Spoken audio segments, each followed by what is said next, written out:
You ask Tiger to solve. This deals with linear equations with one unknown. The final result is v equals -5/22. Let's solve it step by step. Simplify the expression. Multiply the coefficients.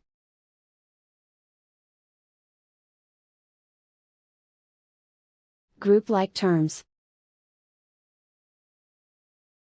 Combine like terms. Group all constants on the right side of the equation. Add 5 to both sides. Simplify the arithmetic.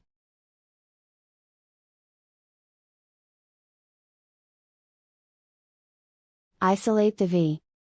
Divide both sides by -22. Cancel out the negatives. Simplify the fraction. Move the negative sign from the denominator to the numerator. And so the final result is v equals -5/22.